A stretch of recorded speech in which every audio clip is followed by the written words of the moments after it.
Okay, back in the van for another video.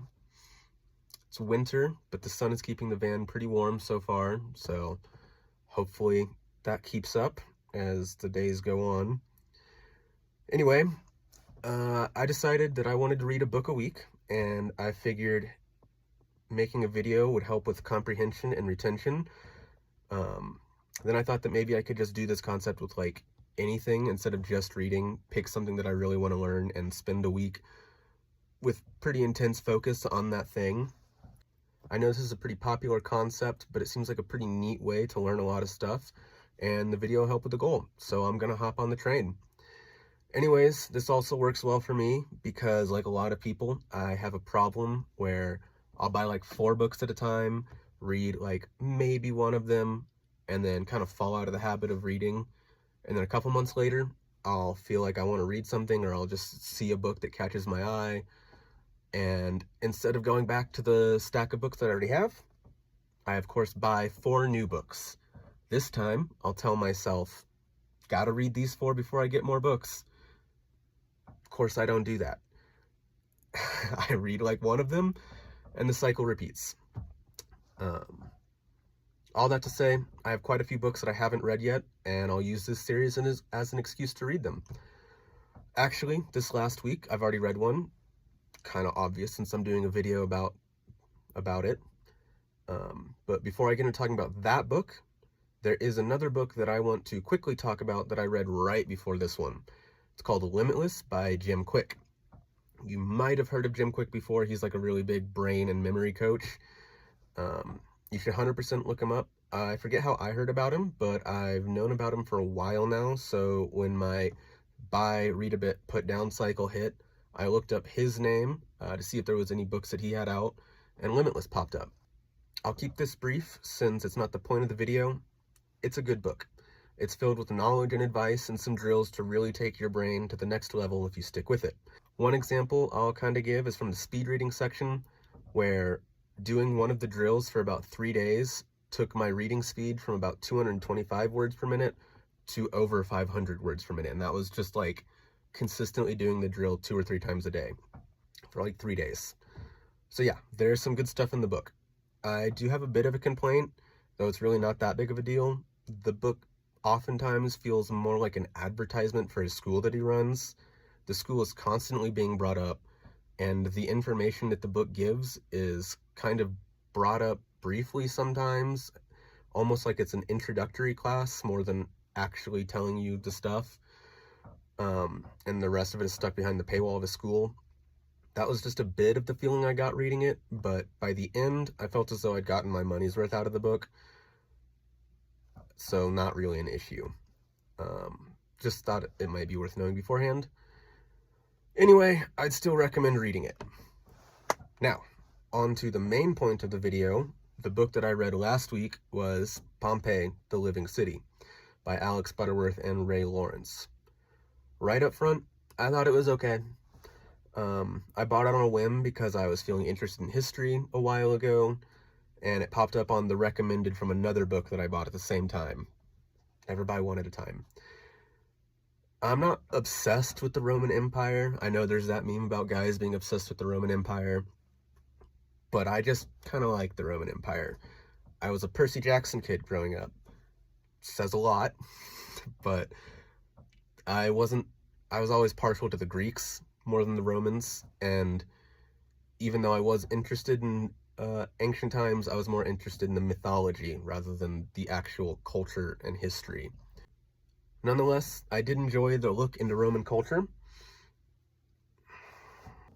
I don't think it's too surprising to say that I knew about the existence of Pompeii before I read the book. Like, who doesn't? It's taught in school.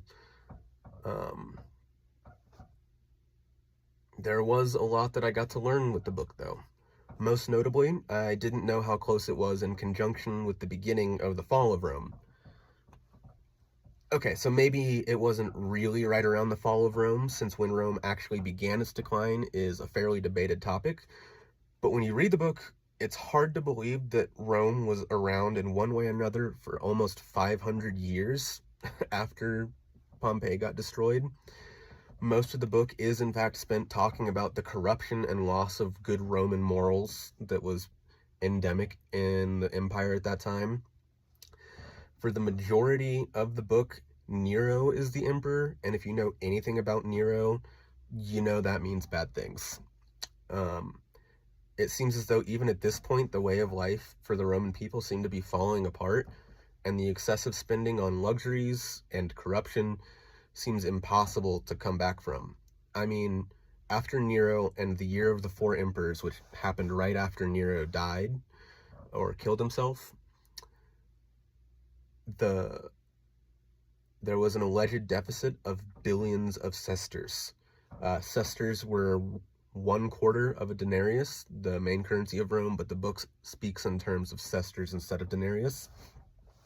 Anyway, that seems like an absolutely insane number for the Roman era. I was pretty shocked when it was said billions of their currency.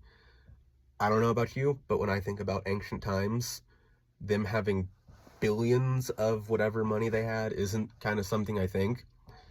Like, that just seemed like, how did they even make that much wealth back then? I don't know. It shocked me. Anyways, the book didn't really get to talk too much about common people, simply because there wouldn't be much to talk about. The only people that were writing or being written about were the politicians, the businessmen, the philosophers, those kind of people. Most of what the book is able to tell about common people is through the study of their skeletons. You get a pretty good idea of like how healthy they were from the bones, or like what diseases or what happened. So that's a pretty good way to tell, but there isn't any writing really about common people. Still, it is able to paint a fairly intriguing portrait of life in ancient Pompeii. It gave me a very distinct desire to be able to travel back and see what it was actually like, because it almost seems not so different from our modern time in the way that people thought and acted. Like, obviously, there were a lot of differences, but for me, I've always thought that it was, like, very different. But I don't know. It kind of seems like humans have been largely the same since they got consciousness.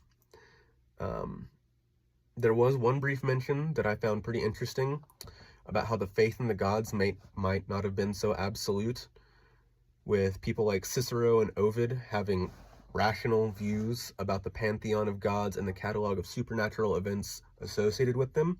It's a quote from the book. And even quotes Ovid as writing, "The existence of the gods is convenient, and since it is convenient, let us assume it." This attitude might have been more restricted to the intellectual elites of the time, and not so much to common people, since there are still tons of shrines just littered all over the city that you can find. The last couple chapters of the book are pretty grim. A huge earthquake hit Pompeii in 62 AD, 17 years before Vesuvius actually erupted. Coupled with all the corruption and the spending on just absurd luxuries, it's impressive that the city seems to have recovered even as much as it did. Through the excavation, it's very obvious that the earthquake hit, because the destruction is like everywhere, and a lot of the work is pretty slapdash. The book strongly emphasizes the struggle of the members of the council had to go through to rebuild the public buildings and everything. They mostly had to use the funds of their freedmen business owners, and they loosened the restrictions, actually allowing freedmen to get into the council almost specifically to get at their money. That reminds me of another thing the book did that I found kind of funny in a fucked up kind of a way. In one of the earlier chapters, it says that Rome was pretty forward-thinking with its slaves.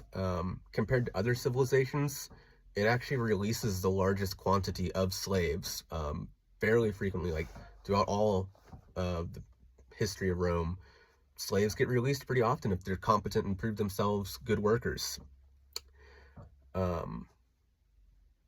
But then it dives into just how inhumane the conditions for slaves really were. Obviously, pretty rough. They saw them as like subhuman and whatnot.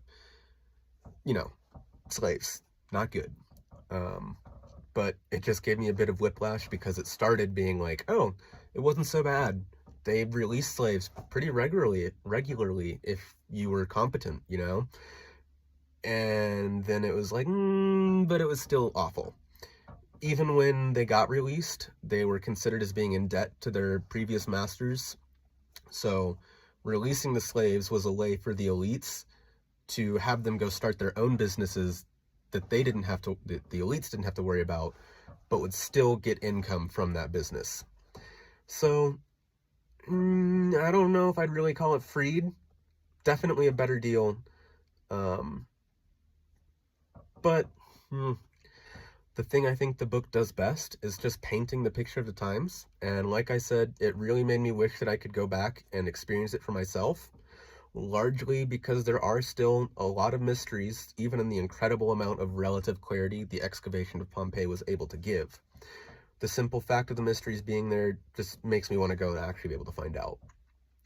The book quite obviously ends with the eruption of Mount Vesuvius, illustrating the truly apocalyptic event in detail. I don't really have all that much to say, although it is kind of hard to believe that the Roman people didn't catch on, see the signs.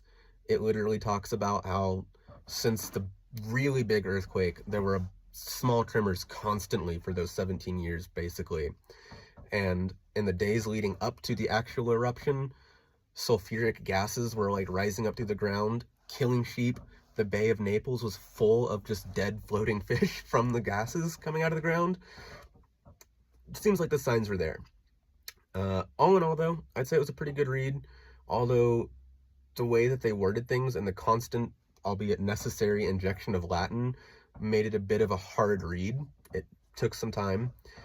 Even though I wasn't particularly interested in Roman history, I certainly did enjoy my time with the book. Definitely worth the read, especially if you're interested in ancient Rome. Well, that's kind of all I have to say for this week. I hope you enjoyed. Maybe go check out the book. I've already started the next book. It's another one about ancient history, kind of more prehistoric, almost. Well, no, it definitely gets into modern history. Anyway, I've already started the next book, and I should have the next video out by this time next week. Bye.